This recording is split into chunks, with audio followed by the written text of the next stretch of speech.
Por trás do autista existe um ser humano, né? Eu sou autista, mas eu sou muito mais que isso, né? Eu sou um músico, eu sou um filho, eu sou um irmão, eu sou muitas coisas assim. Eu acho que as pessoas precisam olhar para o ser humano e não para os rótulos. Me chamo Matheus Cuevas de Moura, tenho 24 anos de idade e eu sou músico.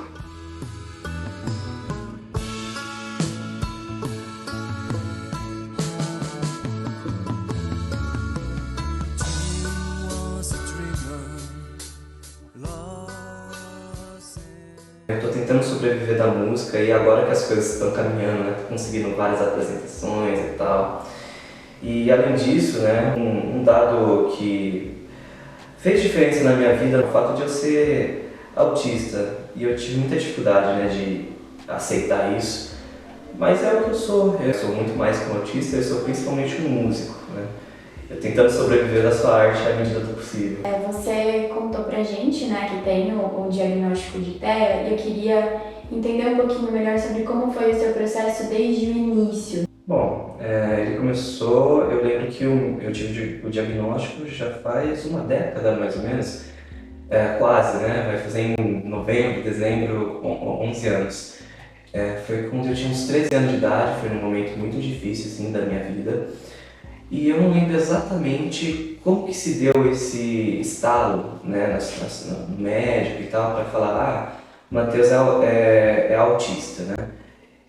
Eu acredito que tenha sido, pelo que não me falha a memória, eu acho que uma fonoaudióloga que também trabalhava com TEA, né, estudava essa TEA, assim, foi me conhecendo, assim, eu fui passando lá por ela e tal, e ela foi reparando alguns traços de autismo.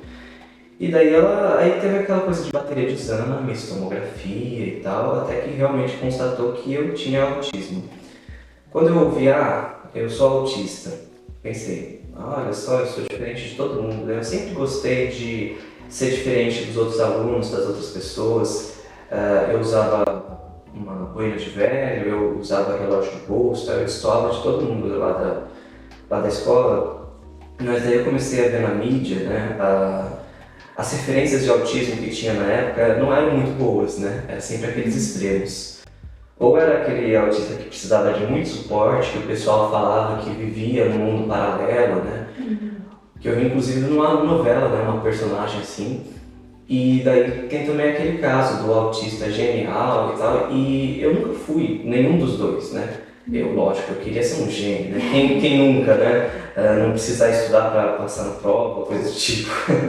Mas infelizmente eu não sou assim. Mas foi uma dificuldade de aceitação por causa disso, porque imagina alguém apontar o dedo para você e falar uma coisa que você não se parece, né? Então falar, você é autista, mas pô, a minha referência de autista é quem tem muito suporte, é quem é gêmeo, eu não sou nenhum dos dois e agora, né? Por que falam que eu sou autista? Então acho que essa foi a grande dificuldade na minha vida para aceitar o diagnóstico. Foi por isso que também eu não aceitava esse diagnóstico, né?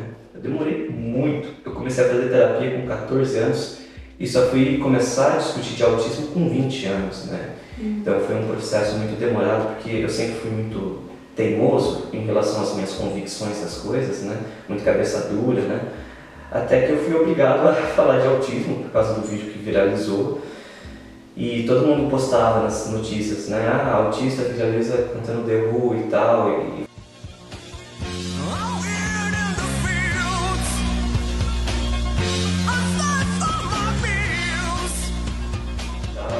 Foi uma discussão inevitável. Hoje em dia, depois de um processo de terapia e de autoaceitação, hoje em dia eu aceito melhor, mas eu sei que isso não me define e que eu sou muito mais do que isso também.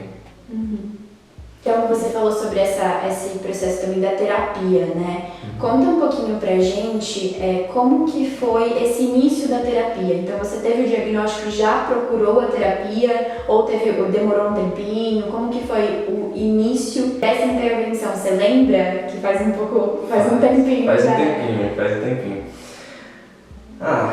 Quando eu comentei, né, que eu comecei a fazer terapia com 14, mas não foi por conta do autismo em si, né, foi por causa da depressão bem forte assim, que eu estava desenvolvendo naquela época.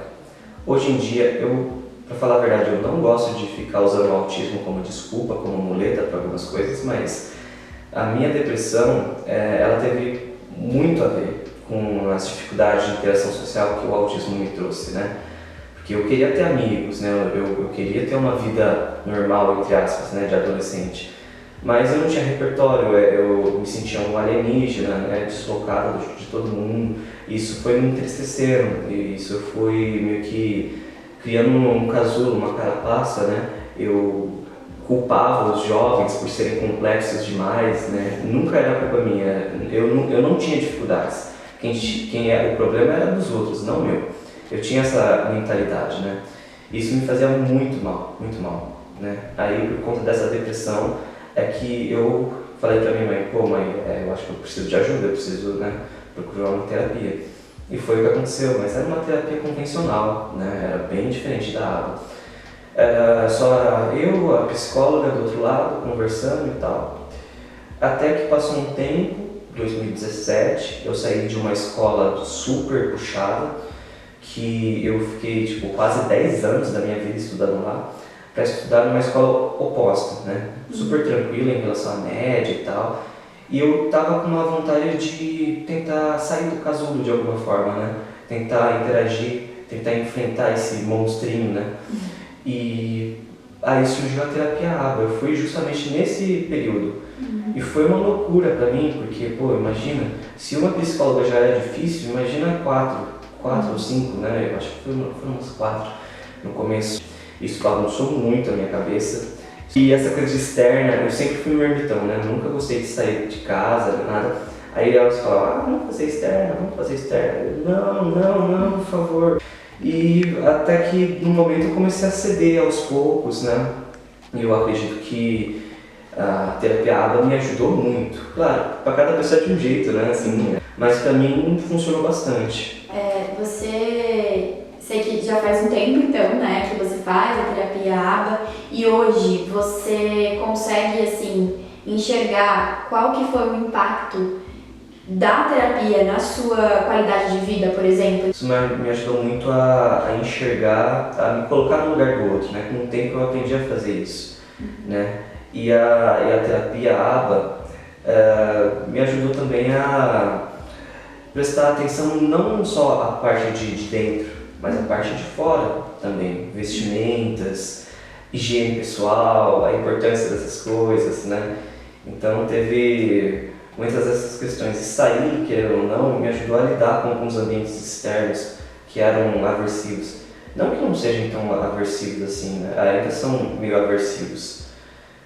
Mas hoje em dia eu consigo lidar melhor. Então eu acho que foi um misto da terapia ABA, nesse sentido de comportamental mesmo, de sair, de se abrir mais pro mundo, né, e para as interações. O fato de eu me arriscar, começar a me arriscar, né, nessas empreitadas todas também, de eu perceber a importância disso e também das burradas que eu fiz ao longo da vida, aprender com elas, né, tirar ensinamentos. Porque, por exemplo, por esse caminho não deu certo, né? Eu fui por esse caminho e eu sofri bastante. Então eu não vou mais por esse caminho, eu vou por outro caminho. Né? Então foi um misto de várias coisas. A terapia foi muito importante para mim, assim, no meu desenvolvimento.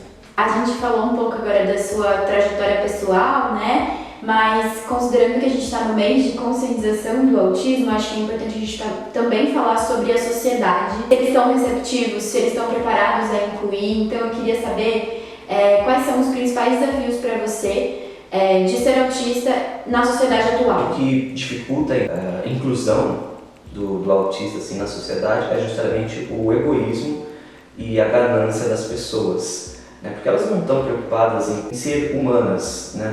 Estão ocupadas em ganhar dinheiro, em ganhar fama, principalmente nesse meio de conscientização, né? Tem muitos oportunistas, né, por aí. Eu acho que a gente iria caminhar por uma inclusão melhor, uma inclusão verdadeira, se o ser humano tivesse mais empatia pelo outro. Né? Uma coisa que revolucionou a minha vida foi aprender a me colocar no lugar do outro.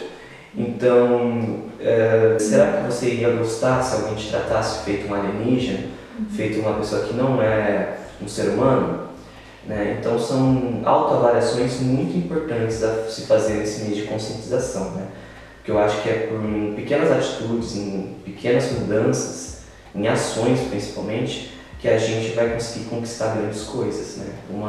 Uma coisinha por vez, né? Uma coisinha por vez, juntando com outras pessoas que vão mudando também, isso pode se tornar uma grande coisa. Queria te agradecer por essa entrevista. A gente está muito feliz pela sua participação. Obrigada!